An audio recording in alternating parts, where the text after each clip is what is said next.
All Black season is over.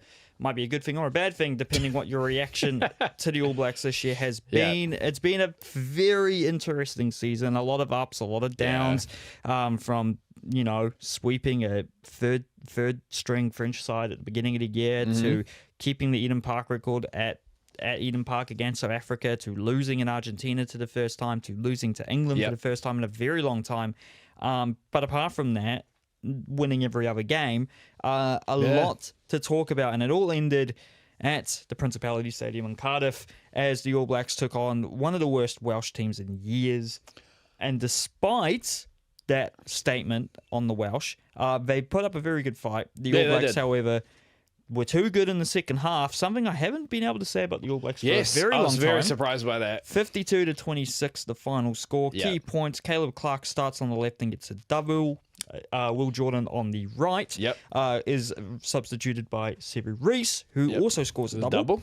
And for Wales, Tom Rogers scores a hat-trick. First Welshman to ever do so against the All Blacks. And the first person to score a hat-trick against the All Blacks in, I think, a very long time. Yes.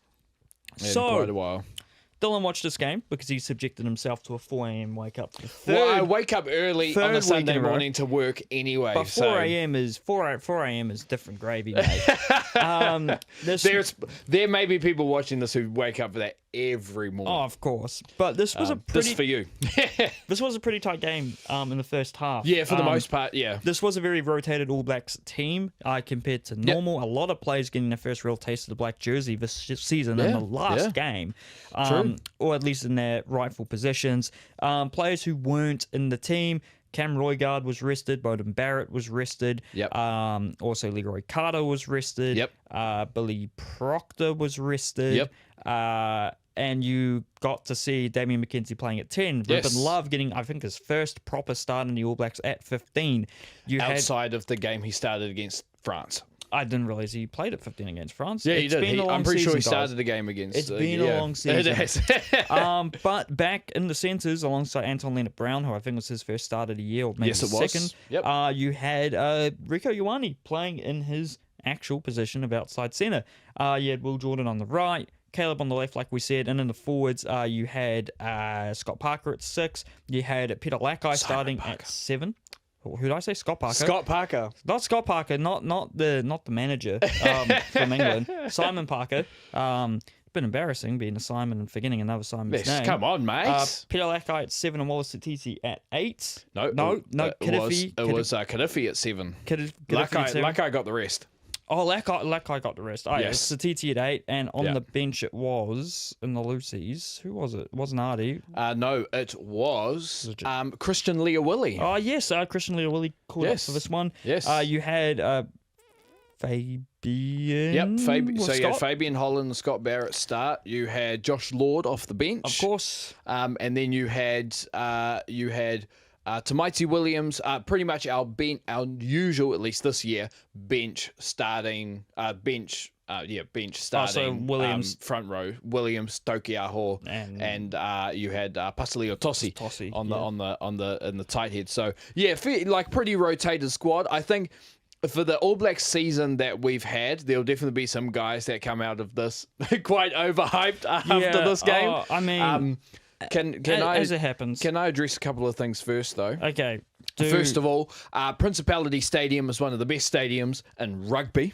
Yes. The fact that Wales has a population of 3 million people and can have a almost 80,000 seat stadium is crazy. Yeah.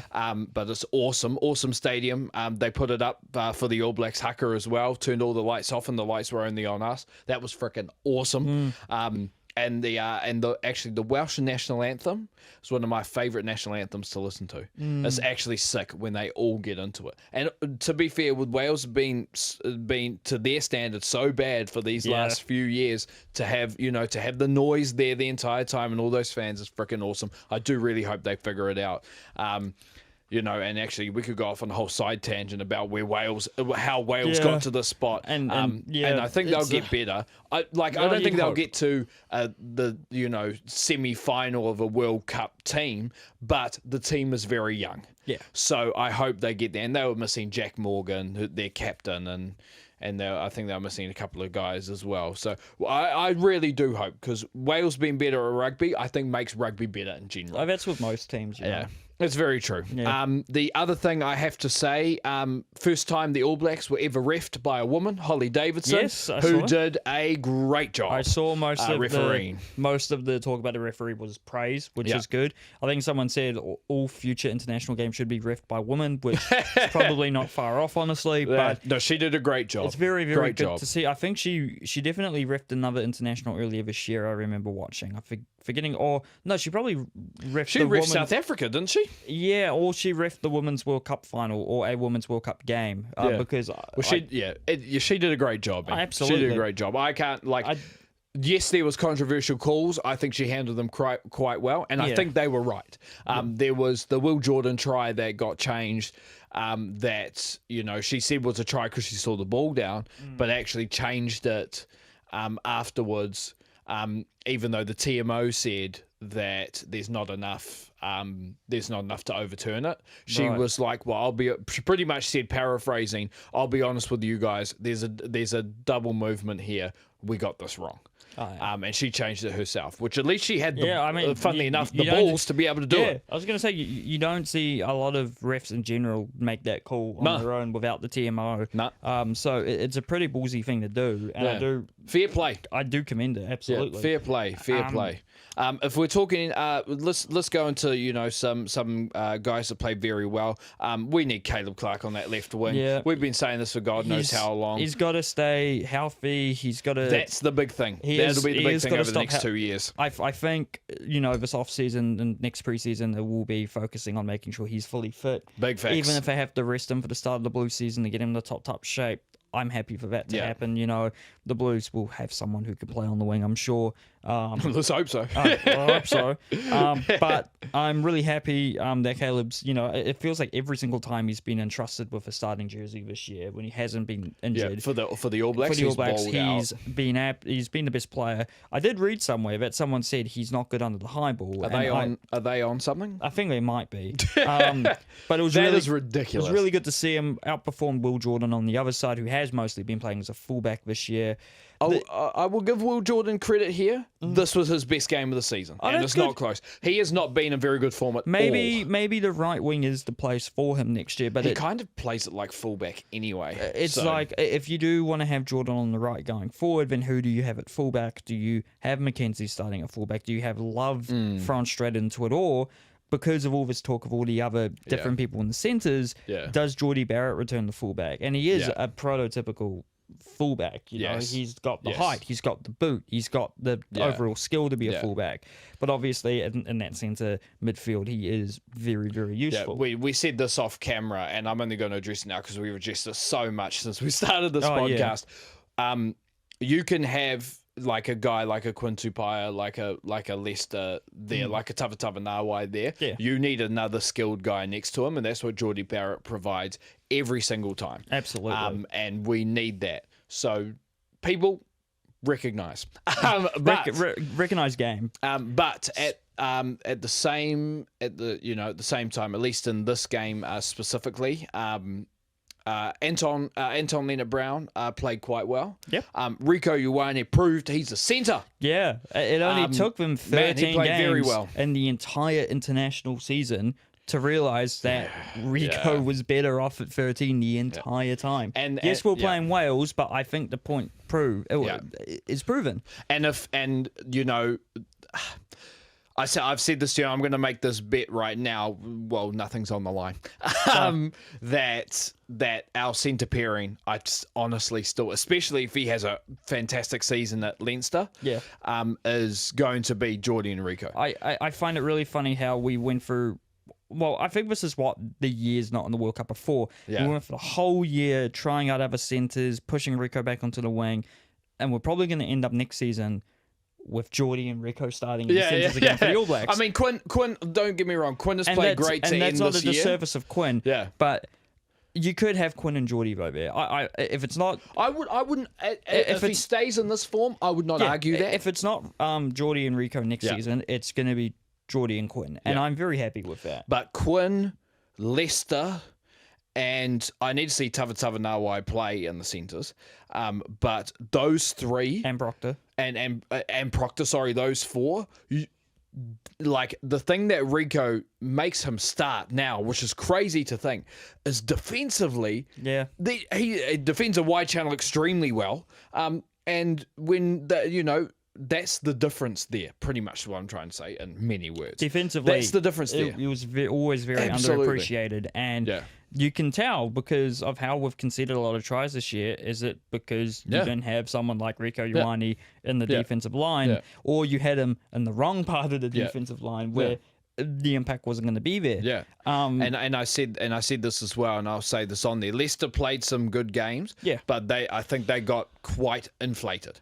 I think somewhat, because there's always going to be a big hurrah when someone who hasn't played in a while, hasn't played before, and doesn't shit the bed on their debut. Like it happened with Leroy, it happened with Leicester, it happened with it's happened with a lot of players, and so. But I think Leicester's still a very valuable player. And yes, I think he's a very, I think he's proven to be a valuable option. Another season with the Crusaders next year will probably put him more in the kind of, depth chart of centres, because we're talking about Geordie and Rico and Tupaia and Proctor and Leicester and Anton Leonard-Brown and Tawatawa Nawai, and we're not even naming off guys who weren't called up for the All Blacks this year. Yeah. We're not naming guys like AJ Lamb. We're not naming guys like Daniel Rono. We're not naming guys like Riley Higgins. We're not naming guys like Braden Enor and Dallas McLeod and David Haverley is a massive one. The fact he hasn't been involved at all this year does surprise me. Even though I think I admitted last week that maybe we should have seen him at the All Blacks at one stage. Maybe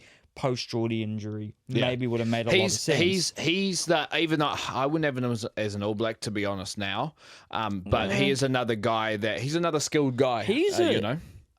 This is going to sound crazy. If David Haverley was South African, I think he never gets dropped from the Springboks, because they know, David Haverley, he can play 12, he can play 15, he can play 10, he can play 13. He would never leave the Springboks because they care about versatility so much, and it works for them. Because they know how to play a system where you can be in any backline position you're somewhat familiar with and you can do an adequate job. David Haverley would not be...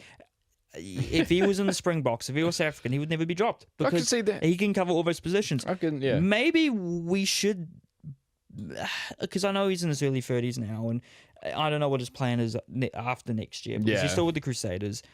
But he would be a total kind of Swiss Army knife almost. Not first choice in any of those positions, but if someone goes down, like he'd be the third choice, it'd be the third or fourth choice team. He'd be high up there in the 12s because he's more skilled than the other options. At fullback, he'd be behind Jordan and Love and D-Mac. And for the record, I'm born and raised in Auckland. I don't have a Crusaders bias on me. In fact, it's the opposite. I have a disdain for the Crusaders. But in the terms of the All Blacks, and I think I've also said we've had too many Crusaders players in the team. I just think they've been relying on the wrong ones at times in the past couple of years. Like the over-reliance on Sevu Reece, which in turn only saw Mark Talea break into the All Blacks at the end of last year, only to move to Japan and not getting considered at all this year. How good would have he been on the right for the All Blacks this year? I think he would have been very good. David Haverley is really a centre Sevu Reece, if we really think about it.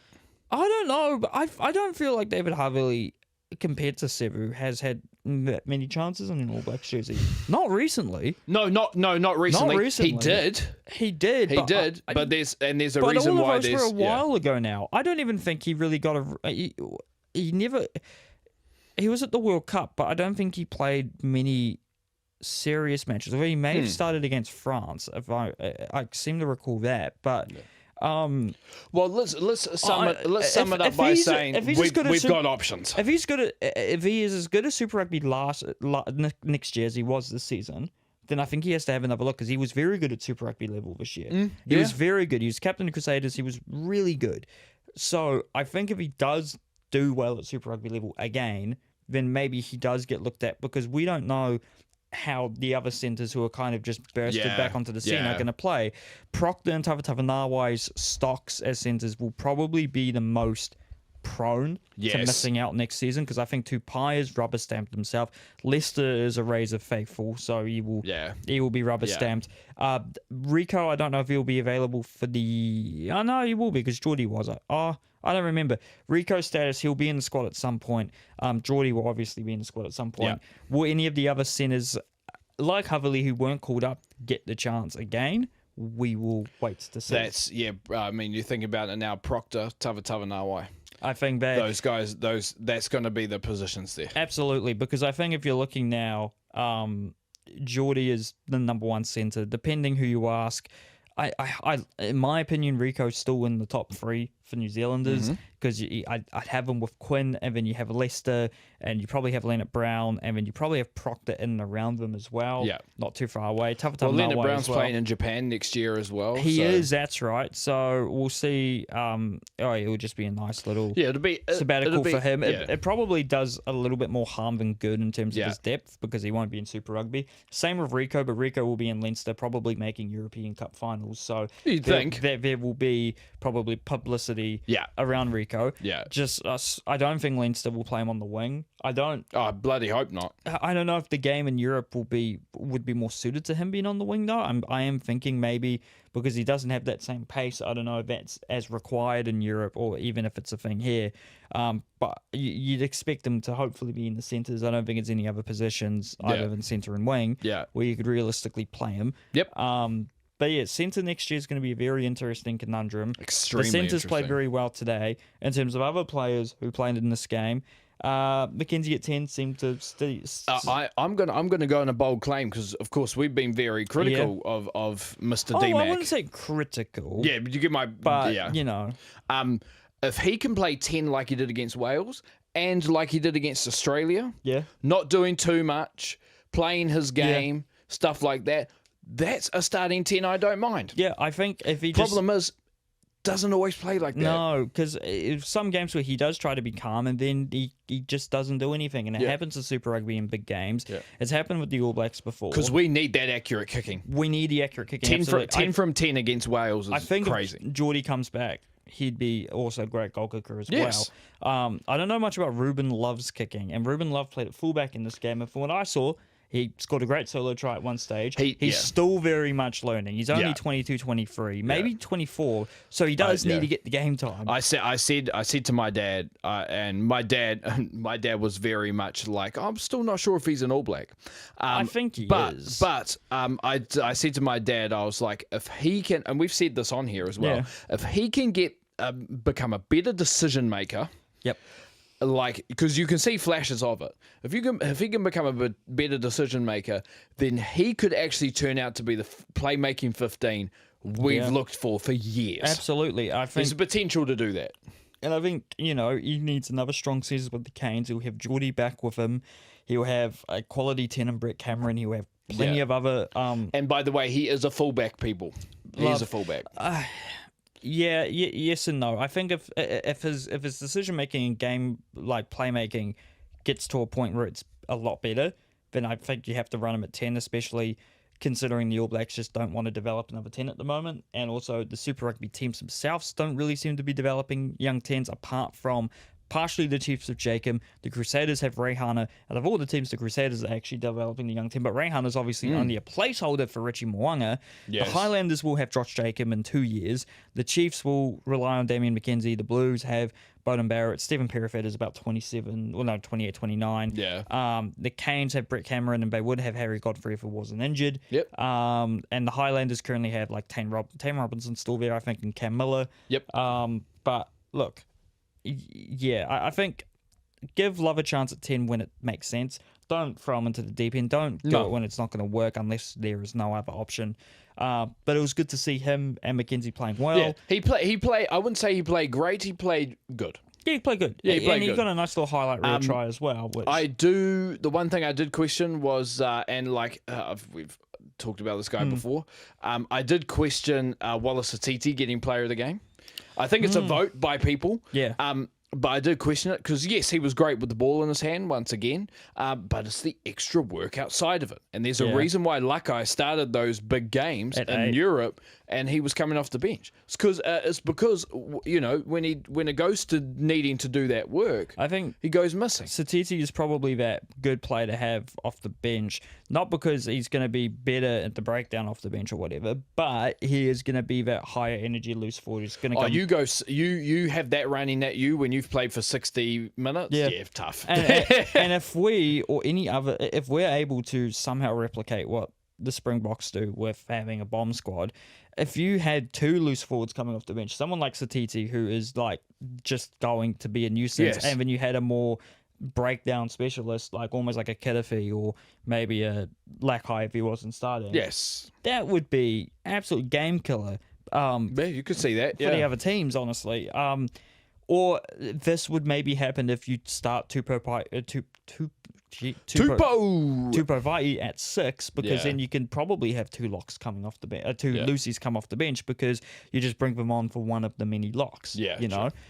Fabian Holland can play for Lady, we know that. And also, it'd probably be like it would be a Satiti and a Parker on the bench, and Parker could play lock if he needed to because he's a big body. He's big enough, yeah.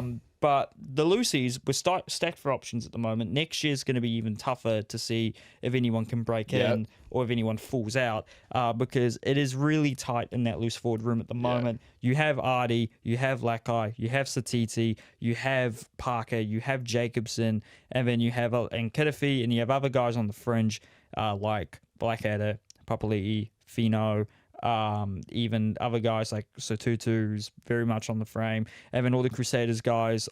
Leo Willie, obviously. Cullen Grace is still knocking about. But I'm going to say this: Kiddifi, Finau, Jacobson. They're different. Those guys are going to have to look out, because there's going to be some guys next year that are coming for spots. I think there's going to be a lot of Lucies who play really well in Super Rugby next year. I think, it's going to be really, really interesting. What guys take that step up? Who knows at this point? I think I'd love to see Dalton work his way back. I think he just needs to. If he was playing at any other team but the Blues, I think he would be called up, no questions asked. But it's because you almost, when the Blues aren't winning, and even when they are winning, the players get questioned a lot. And I think that's just part of being big city, though. Yeah, and funnily enough, I was talking to someone the other day, and they were saying, we were talking about how compared to Auckland is to Christchurch sports players, is that people from Christchurch and other parts of the country, smaller parts of the country, they always have something to prove, you know? Yes. They have to prove something about where they're from. Well, I think Auckland players, they don't need to prove anything about their city when they're representing Auckland, because they know Auckland's the biggest city in the country. And know Auckland's the not the capital, obviously, but the place where a lot of business and a lot of important things are. Everything's in Auckland.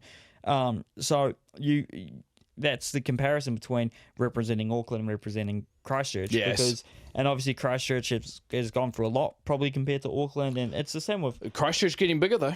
It is. Christchurch. It is. I mean, look at the new stadium they're going to have. I think it's kind of funny. They have to prove themselves that Christchurch is big too, but it is the second biggest city in the country. So it's like it will almost be bigger than Wellington. It was bigger than Wellington before the Quakes. But I think we're spoiled for choice at the Lucies. We're spoiled for choice at lock, especially. Having a Josh Lord, it wasn't even like redemption, but just a Josh Lord. Yeah, fuck you. I've been in the squad. This is why.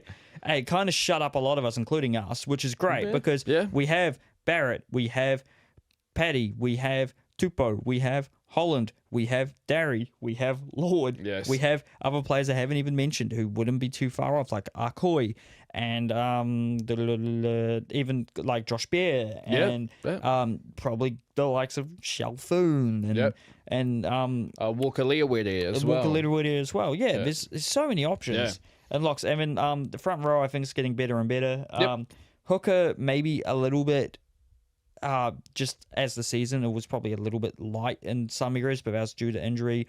Brody McAllister gave it his all, but unfortunately, I think it was like slightly too soon, especially in some of those bigger games. We saw a bit of George Bell, which I don't think we saw Armour at all. Nope, not this year. Due to injury. There's other options, though. I think we'll see Jack Taylor from the Highlanders sooner rather than later. I know they really like the look of him. He'll probably be starting ahead of McKenna for the Landers next year, but we will see. Obviously, I would have said Moananu would be in the. But he's playing for the Waratahs, mate. He's playing for the Tars. I think it's just the season, though, so maybe he comes back in 27. The Blues will have Bradley Slater as an option, but with Kurt Eklund, so it'll be interesting to see if he can claim a spot. He was behind McAllister and Tokiaho for the Chiefs this year. And that's about it. All know that the Basin brother, who is a hooker, has a full contract with the Hurricanes next season, but Almore, Devery, and Tupu are ahead of him. So it'll be interesting. It'll be interesting. But yeah, look, the All Blacks, way to finish off the year. We'll see what happens in 2026. We might even have to break it down. Yeah, we might. Separate video. We'll see what happens. We may do a separate video just talking about the All Blacks season and maybe looking at all the games, all the players, what worked, what didn't. Probably be a 5-hour episode, but considering we've already spent half an hour talking about just the All Blacks, but yes, that was the last game of the season for the All Blacks. 13 matches, 10 wins and 3 losses. That was Argentina away, South Africa at Wellington, and England away. We will talk more about what we do need in 2026, if it's a new players, if it's new coaches, if it's new tactics, probably a combination of all three. But there'll be no rugby in New Zealand, at least non-preseason, postseason rugby, for almost 3 months. First Super Rugby game next year is on February the 13th. It's a Friday as well. In Dunedin, as the Highlanders host the Crusaders. Friday the 13th. Yeah. Will it be a horror show for the Highlanders or the Crusaders? We'll find out then. We sure will.